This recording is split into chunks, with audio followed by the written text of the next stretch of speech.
鼻炎会引起咳嗽吗？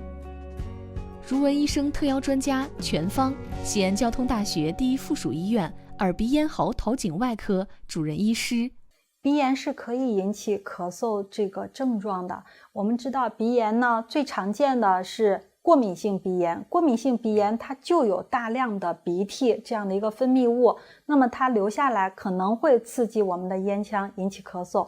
那么除了过敏性鼻炎，慢性鼻炎最主要的症状也是引起一个鼻腔的流鼻涕这样的一个症状，它可以从前鼻孔流出，也可以从后鼻孔流出。